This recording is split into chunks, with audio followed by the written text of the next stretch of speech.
Dans tête collée, ministère de l'Éducation nationale et ministère de la Culture, ils pourront accueillir matin une cinquantaine de nouveaux enseignants. Cette décision a été prise par le ministère de l'Éducation nationale et de la formation professionnelle de concert avec le ministère de la Culture et de la Communication à l'occasion de la célébration des 40 ans de la réforme de l'ancien ministre de l'Éducation, Joseph Charles Bernard. Ces nouveaux professeurs intègrent le secondaire rénové, explique Idson Saint-Fleur, l'un des cadres du MENFP. Parce que nous pourrons rentrer dans une autre phase avec secondaire rénové, parce que dans pile d'enseignants, c'est au niveau de secondaire rénové ou bien nouveau secondaire, comme ça va c'est beaucoup plus rapide que vous pourrez enseigner.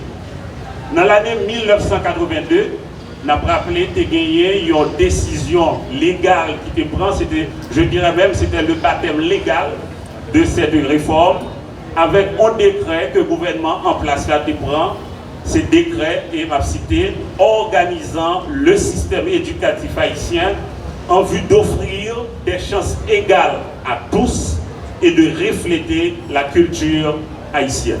Le directeur du lycée national de Pétionville a souligné l'impact de la réforme Bernard qui, dit-il, visait à démocratiser l'éducation dans le pays.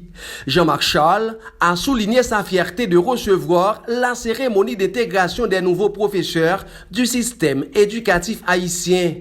Il en a profité pour rendre hommage aux acteurs de cette noble profession exigeant d'énormes sacrifices. Au mois de mai de l'année 1979, des changements profonds ont été opérés dans le système éducatif haïtien par le ministre d'alors, M. Joseph C. Bernard, dans le but de renforcer et de valoriser le métier d'enseignant. Une démarche qui visait la démocratisation du système éducatif haïtien, sa modernisation et surtout son efficacité en termes d'adéquation de la formation à l'emploi et d'insertion socio-professionnelle des jeunes écoliers haïtiens. Grâce à la décision du ministère de l'Éducation nationale et du ministère de la Culture à travers la réforme Bernard, l'École nationale des arts a enfin intégré le système éducatif haïtien. Marie-Jessie Kernizan, une des étudiantes de l'ENART, se réjouit d'une telle initiative découlant de l'accord tripartite signé depuis 2016 entre l'ENART et les deux ministères. Claque Bossuet-Saint-Hilaire, étudiant de l'École normale supérieure, a pour sa part salué la contribution de ceux qui ont mis en péril leur vie afin de frayer une place dans le système éducatif haïtien. En ce grand jour marquant les 40 ans de la réforme Bernard, je me sens honoré de prendre la parole au nom des diplômés de l'École nationale des arts qui vont enfin intégrer le personnel éducatif selon le fondement de la dite réforme. Celle-ci est une étape importante.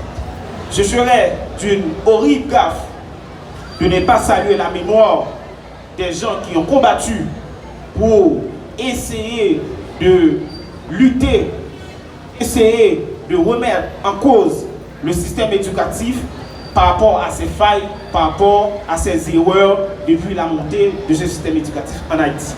Nous obligés de prendre une minute de silence pour saluer mémoire camarade Grégory Saint-Hilaire. Pour attirer l'attention de la population sur l'importance de la réforme Bernard dans le système éducatif haïtien, le ministre de la Culture et de la Communication, Emily Prophète, a invité les Haïtiens à lire les 2 premiers chapitres du décret organisant le système éducatif haïtien qui met l'accent sur la chance égale à tous et valorise la culture haïtienne. Si cette réforme a coûté à Charles-Joseph Bernard son poste, 40 ans plus tard, les retombées sont importantes pour le système. Il est sans doute nécessaire, ce 4 avril, de lire les 2 articles du premier chapitre du décret organisant le système éducatif haïtien en vue d'offrir des chances égales à tous et refléter la culture haïtienne. C'est une réforme qui avait fait couler beaucoup d'encre dans la mesure où tout le monde a semblé être surpris par l'introduction, notamment du créole dans l'enseignement, et 40 ans plus tard, nous réalisons tous les jours et plusieurs fois par jour combien c'était utile, important, essentiel. Le ministre de l'Éducation nationale et de la formation professionnelle, Nesmi Maniga, qui a procédé à l'installation des nouveaux enseignants et la remise de leur permis provisoire de concert avec son homologue de la culture et de la communication, explique les bien fondés de la démarche. Deux ministères mettent des têtes collées pour accueillir toute cohorte enseignant que moi-même avec le ministre de la Culture, dans la journée internationale de l'éducation, avec le Premier ministre, Dr. Ariel Henry, il pris l'engagement que le gouvernement va faire tout ça possible pour qu'il intègre rapidement différents enseignants dans le système. Qui ça accueille avec l'installation, on veut dire? Eh bien, 3 enseignants qui l'ont, plus enseignants qui sont dans le lycée, nous avons installé formellement, côté que nous avons mettre chaque permis provisoire d'enseigner qui va accès à la salle de classe là, parce que vous avez déjà recevoir copie de lettre nomination. Plus d'une cinquantaine de diplômés ont reçu leur lettre de nomination dans le système éducatif haïtien lors de cette cérémonie. Cet événement est la résultante d'un long combat entamé par un ensemble d'étudiants. Plusieurs d'entre eux ont été victimes. C'est le cas pour Grégory Saint-Hilaire qui a été assassiné à l'intérieur de l'école normale supérieure le vendredi 2 octobre 2020. André Louis, depuis Port-au-Prince, pour Zoom IT News.